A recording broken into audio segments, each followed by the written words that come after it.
Welcome back to the deep dive. Today we're doing a deep dive into a topic you've clearly marked as important: Yeah.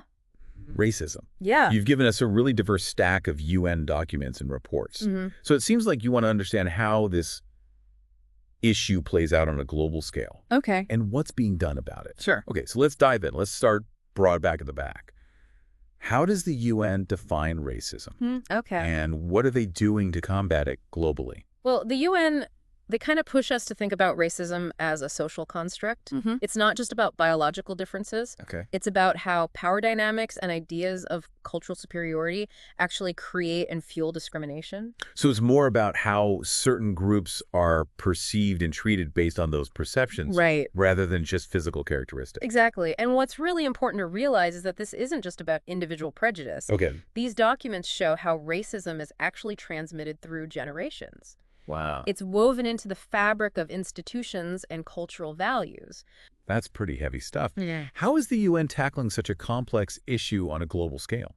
Well, one major step was the 2001 Durban Conference. Okay. This was a landmark event where nations and civil society organizations all came together to condemn these contemporary forms of racism. They created a declaration and program of action, which is essentially a blueprint for international cooperation in combating racism. A roadmap for change, so to speak. Precisely. It encourages dialogue, research, and provides these really specific proposals for action at the national level. Okay. One of the documents even suggests you check out the full declaration, Okay. which I think would be really valuable for you. Duly noted. Yeah. Now, these sources also highlight how racism intersects with other forms of inequality, Yes. which has got to complicate things even further, right? Absolutely. We're talking about the interplay of racism with gender, poverty, health, employment, and migration. Okay. It creates this vicious cycle of disadvantage. So it's about understanding how these factors all work together, not just race in isolation. Right. For instance, the concept of intersectionality is key here. Okay. It highlights how, say, women of color face a double burden, being victims of both racism and sexism. That's a really crucial point. It's like facing multiple layers of discrimination. Exactly.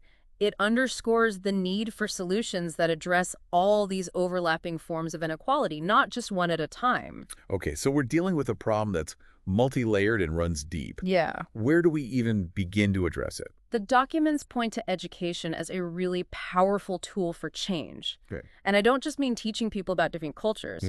We're talking about a deeper kind of education. So what kind of education are we talking about here? What makes it different? Katarina Tomaszewski, a UN expert on the right to education. Okay. She argues that we need to move beyond simply providing access. Okay. We need a system that embraces and celebrates diversity. And more importantly, it has to equip individuals with the critical thinking skills to challenge these racist ideologies head on. So starting young and really fostering empathy and understanding? Yes, but it's also about giving people the tools to analyze information, Okay. to question assumptions, and to recognize bias even within themselves. That makes a lot of sense. Yeah. But what about on a larger scale? Are there international laws in place to combat racism? Absolutely. The International Convention on the Elimination of Racial Discrimination is kind of a cornerstone of international legal efforts. Nations can sign on to this, committing to uphold its principles. So it's like a global agreement to fight racism. But how do we know countries are actually living up to those commitments? That's where the Committee on the Elimination of Racial Discrimination comes in, Okay. or CIRARD. CIRARD, okay. They monitor countries' progress, review reports, and make recommendations. It's a way to kind of hold nations accountable for their actions or lack thereof. That's reassuring, but let's be realistic. Sure. We know that laws don't always translate into real change. Right. What about the actual experiences of people facing racism? How do these documents address that? These sources provide some pretty sobering examples. One area where racism has a devastating impact is in the workplace. I can definitely see how that would be a major problem. Yeah. What are some of the key insights from these documents about employment? They highlight how racial discrimination creates barriers to getting a job in the first place. Right. And then it also perpetuates poverty and exploitation, particularly in the informal sector where workers have fewer protections. So it's not just about getting any job. Right. It's about the kind of job you're able to get. Exactly. Yeah. What makes it even more complex is that this discrimination often happens in contexts where unemployment and poverty are already widespread. It's like a double whammy. You face racism and limited job opportunities. It creates a vicious cycle. Yes, and the documents argue that we need policies that recognize this intersection of race and poverty. A one-size-fits-all approach won't cut it. So what kind of approach are we talking about? What would these policies look like? It's got to be multi-pronged, involving employers, trade unions, and government institutions. Okay. Think about things like targeted training programs, mentorship opportunities, and even affirmative action measures to create a more level playing field. Okay, that's employment.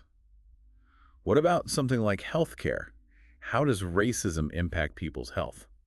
The statistics are pretty alarming. Racial and ethnic minorities often experience significant health disparities compared to dominant groups. Okay. We're talking about differences in things like infant mortality, life expectancy, and even access to healthcare in the first place.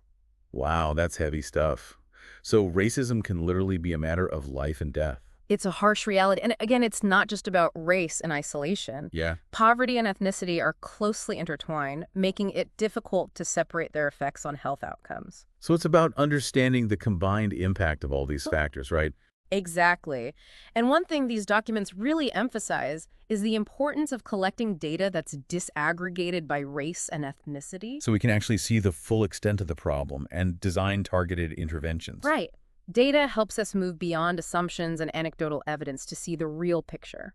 So we've talked about employment, health, these big systemic issues. Yeah. Do these sources delve into how racism affects people with specific diseases? They do, and one of the diseases they focus on is HIV/AIDS. Okay. It's a disease that's already heavily stigmatized, and these sources show how that stigma interacts with existing racial inequalities.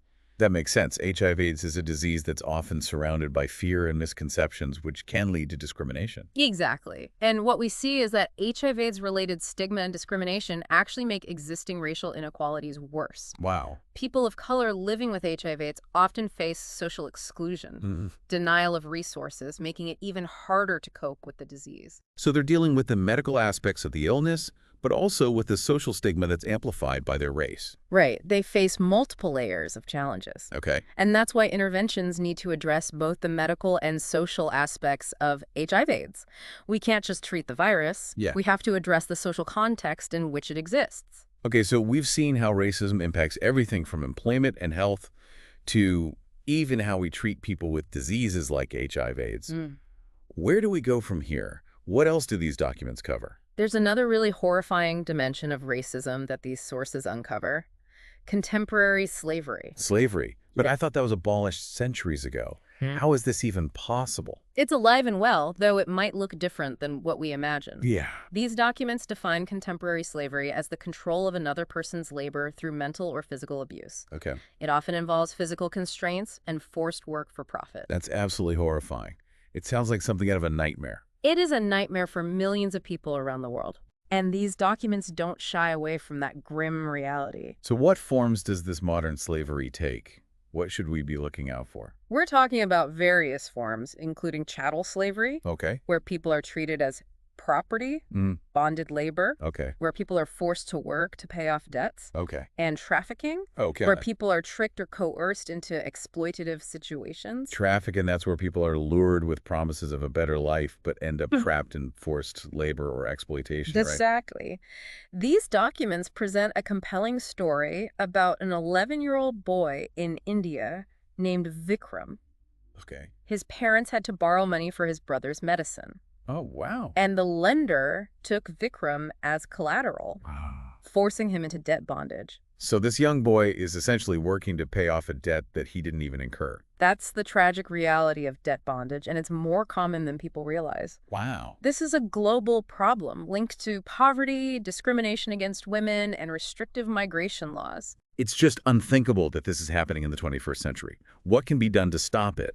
These documents emphasize the need for a multi-pronged approach. Okay. We need stronger laws and better enforcement, of course, but we also need to address the underlying factors that make people vulnerable to exploitation in the first place, Yeah. like poverty and discrimination. Okay, so we've got slavery, trafficking, HIV/AIDS, health disparities, employment discrimination. It feels overwhelming. Where do we even begin to tackle all of this? It's a lot to take in, and these documents acknowledge the complexity of the problem. Yeah. But one thing they consistently point to is the need for greater awareness. Yeah. We need to educate ourselves and others about these issues and challenge the systems and structures that perpetuate them. So knowledge is power. It's the first step. We Yeah. can't fight what we don't understand. All right, well, I'm definitely starting to understand the scope of the problem. And I have a feeling this is just the tip of the iceberg. Yeah. Where do we go from here? We're going to shift gears a bit in the next part of our deep dive. Yeah. We've laid the groundwork, understanding how the UN defines racism and some of the key ways it manifests in the world. Now we're going to travel back in time Okay. and trace the historical roots of racism. I'm ready to dive into that history. I have a feeling it's going to be eye-opening. It definitely is. Understanding the history of these racist ideologies helps us understand how we got to where we are today. Yeah. And that understanding is crucial if we want to create a better future. Well, on that note, let's wrap up part 1 of our deep dive into racism. Stay tuned for part 2, where we'll explore the historical context of racism and how it's evolved over time. Welcome back to the deep dive. In the last part, we explored how the UN defines racism and some of the key challenges in tackling this global issue. We covered a lot of ground, from discrimination in the workplace to the horrors of modern slavery. It's clear that racism touches virtually every aspect of life. And now we're going to shift our focus to the past. That's right. It's time to delve into the historical roots of racism and see how those roots have shaped the world we live in today. One of the documents you've provided makes a fascinating argument. Okay. It suggests that the seeds of modern racism were actually sown during the Enlightenment. Really? Yeah. The Enlightenment. But that was supposed to be an era of reason and progress. It was.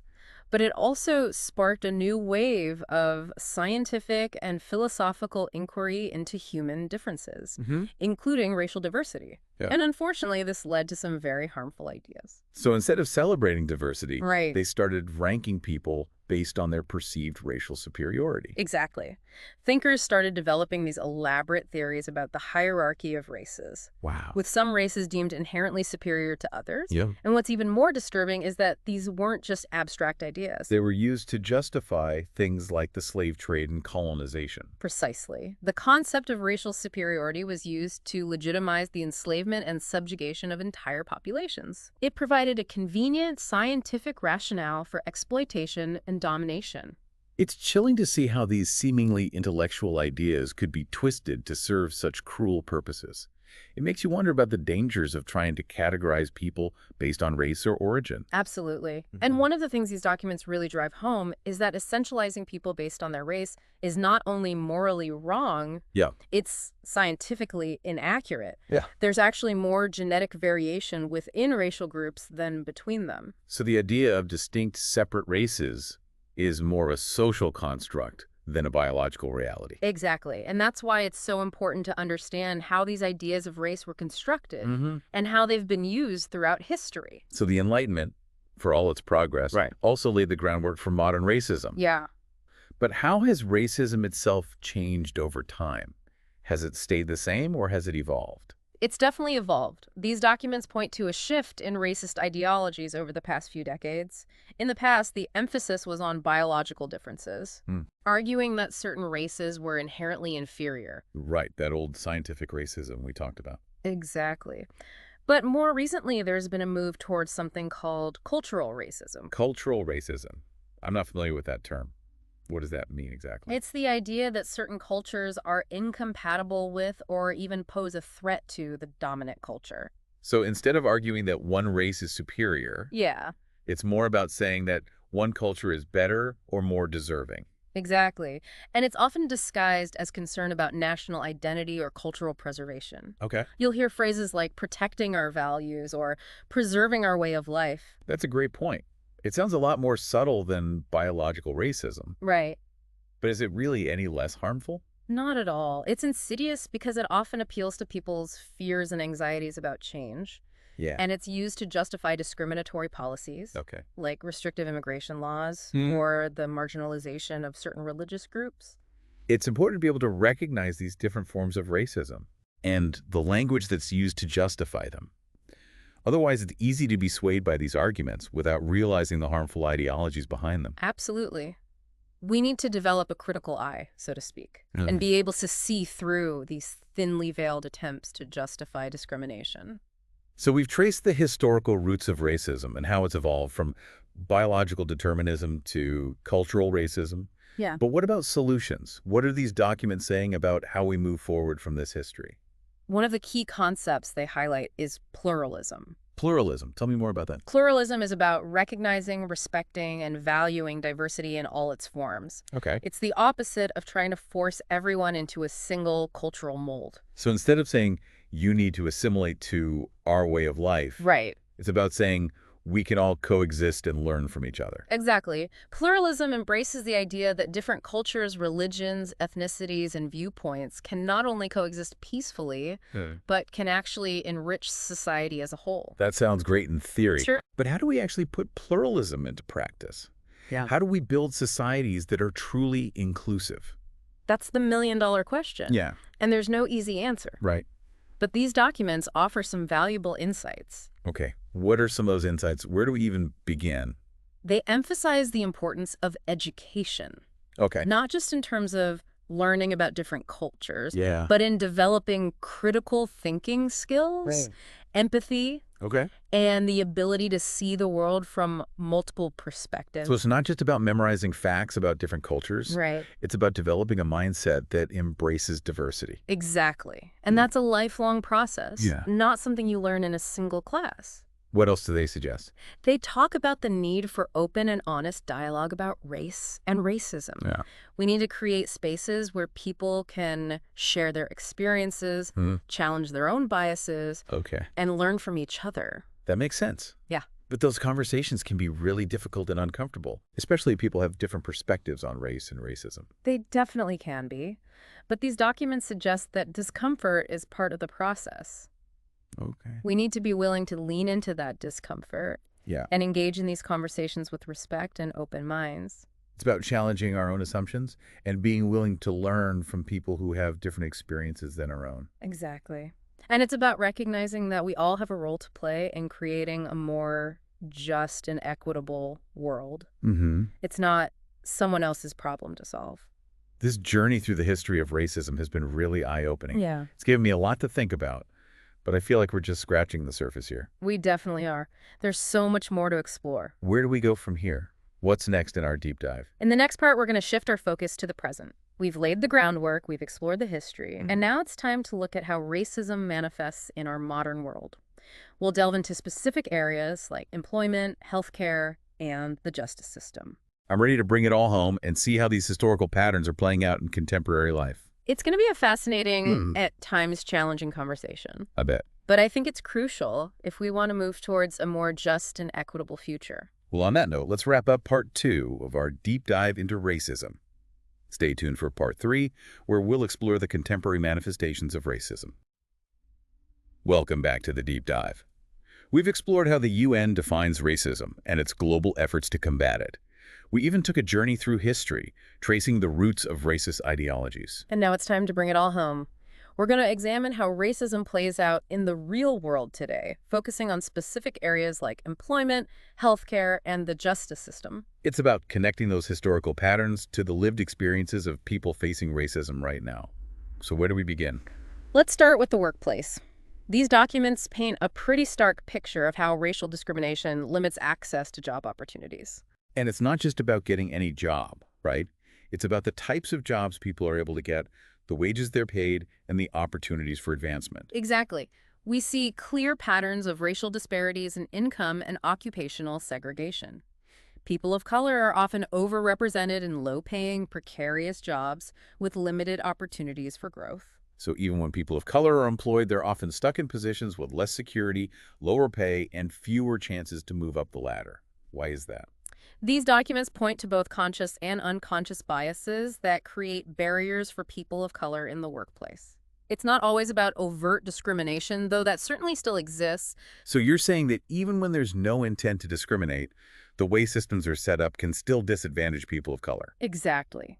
Think about hiring practices that favor certain educational backgrounds or social networks, or even seemingly neutral job descriptions that use coded language to deter certain applicants. Could you give me an example of what you mean by coded language? Sure, a job posting might emphasize the need for someone who's a culture fit, or has strong communication skills, which can be subjective criteria that are used to screen out applicants from different cultural backgrounds. So these seemingly neutral practices can actually have a discriminatory impact, perpetuating racial inequality in the workplace. Exactly. It's about recognizing those hidden barriers and working to create a truly level playing field. Okay, so how do we do that? How do we address these complex issues in the workplace? These documents argue that we need a multi-pronged approach that tackles both individual biases and systemic inequalities. We need anti-discrimination laws, of course, but that's not enough. So laws are just the starting point. What else is needed? We need to go beyond just legal frameworks. Think about diversity training programs for employers and employees, mentorship opportunities to support people of color, and even affirmative action measures to address historical disadvantages. And it's about holding employers accountable for creating inclusive workplaces, right? Absolutely. We need to move beyond lip service and demand real action. Companies need to not just talk about diversity, but actually put in the work to create equitable workplaces where everyone has the opportunity to thrive. Okay, so employment is one crucial area.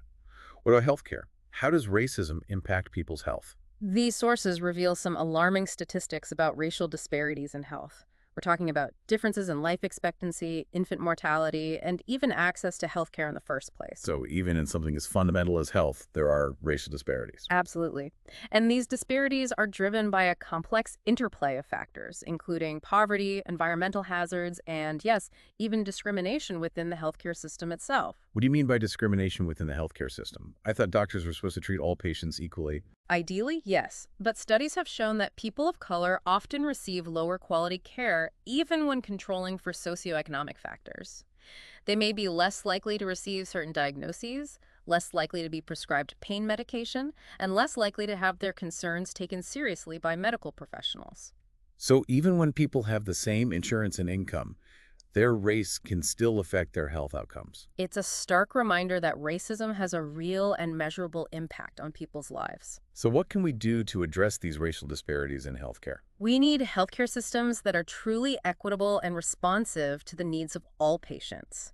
Think about increasing the diversity of healthcare providers, ensuring access to language services for patients who speak different languages, and implementing interventions that address the social determinants of health, like poverty and lack of access to nutritious food. It sounds like it's not just about treating people when they get sick, but about creating the conditions for everyone to be healthy in the first place. Exactly. Health equity is a fundamental human right, and we need to fight for it, just like we fight for other human rights. Okay, we've covered employment and health. What about the justice system? How does racism manifest itself in courts and prisons? These documents provide some disturbing insights into racial disparities in the administration of justice. We see it in everything from racial profiling and police brutality to sentencing disparities and mass incarceration. Those are heavy issues, and they've been in the news a lot lately. Mm-hmm. What are these documents saying about the root causes of these disparities? They point to a long history of systemic racism and implicit biases within the justice system. Even though laws may be written to be race neutral, the way they're applied can still be discriminatory. Can you give me an example of how that might play out? Think about the war on drugs and its disproportionate impact on communities of color.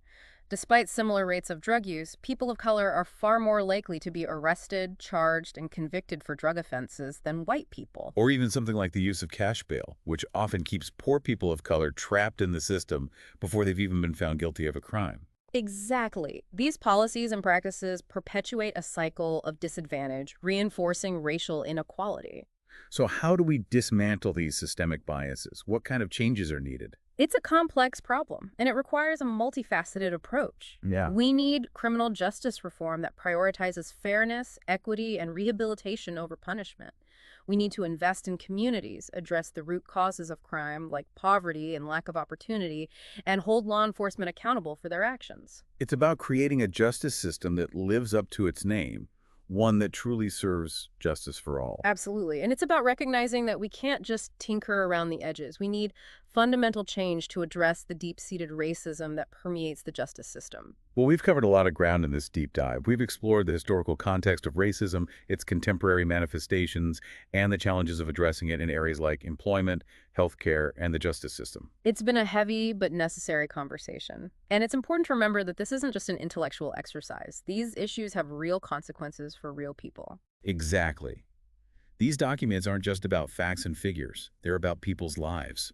They're about the 11-year-old Vikram forced into debt bondage, the families struggling to access quality health care, the communities disproportionately targeted by law enforcement. We have to remember the human faces behind these statistics. That's what gives this work urgency. So where do we go from here? What can we as individuals do with this knowledge? It's about taking action. It's about challenging our own biases, engaging in those difficult conversations about race, and advocating for policies that promote equity and justice. It's about supporting organizations doing this work on the ground. It sounds like it's about moving beyond awareness to action, from simply understanding the problem to working towards solutions. Exactly. And it's about recognizing that this is a long-term commitment, not a one-time fix. Dismantling racism requires ongoing effort, education, and action. And that's what we hope this deep dive has sparked for you. A deeper understanding of racism, its historical roots, and its present-day impact. But more importantly, we hope it's ignited a desire to act to be part of the solution. It's been a privilege to dive into these documents with you and to explore these crucial issues. We hope you'll continue this journey of learning, unlearning, and taking action. Thanks for joining us on the Deep Dive. We'll see you next time.